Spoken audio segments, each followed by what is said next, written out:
Welcome back everyone for a new Best For You video, this time taking a look at Discraft and DGA's Understable distance drivers.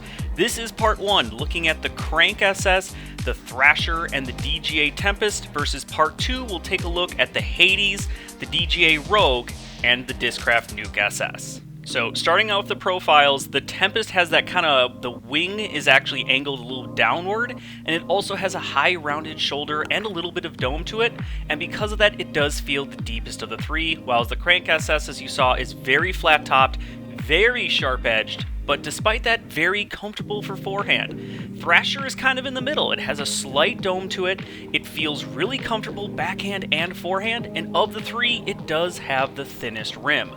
Now, taking a look at the dimensions of all three discs, you'll notice they all have the same rim depth at the 1.1 centimeter, but the width is where they're different, the Crank at the 2.4 being the widest rim, and then the Thrasher at the 2.1 being the smallest of the three.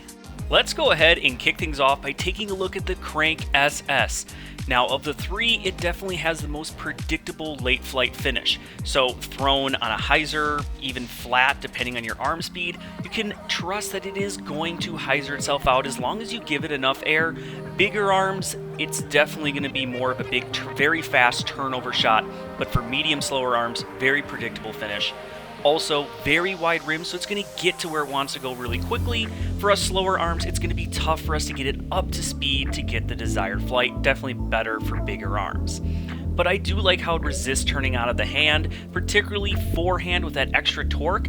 As you can see, it doesn't really get much turn. It really, only if you put it on a steep angle does it get much turn. So it really resists that initial turn. Again, great with forehand. Faster arms, this is going to be your big long distance turnover shot.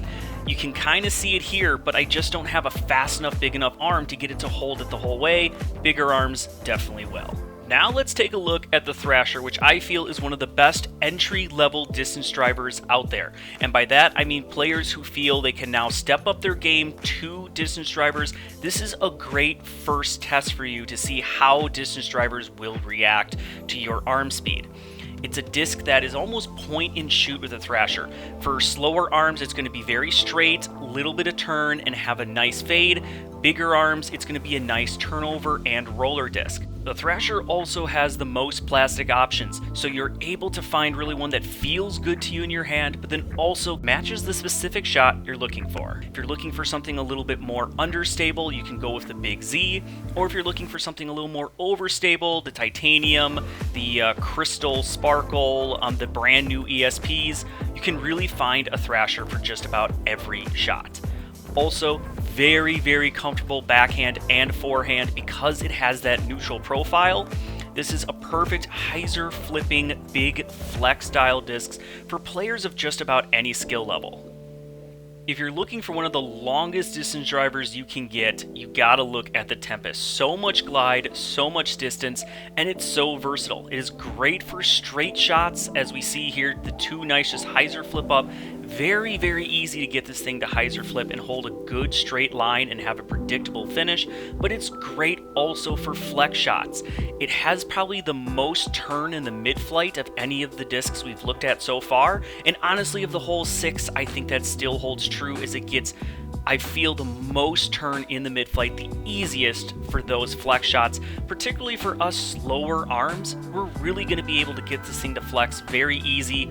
Again, very fast arms. You're going to be using this as a long tailwind flex disc, a roller, something that's going to hold really big turnovers. However, it has late stability to it very sneakily. As long as you give it enough air, it will try to fight its way back. Let's go ahead, take a look at these side by side, starting with the Tempest, and you can really see the big sweeping turn in the mid-flight that the Tempest has, but again, given enough height, it's gonna fight its way back. This was shot on a different day, so a slightly different camera angle. The Thrasher also is a great flex disc, but is definitely better for players with medium to slower arms, as they can get up to speed a little bit better, whereas the Crank SS has a good little bit of turn in the mid-flight, but you can really see the harsh fade to it.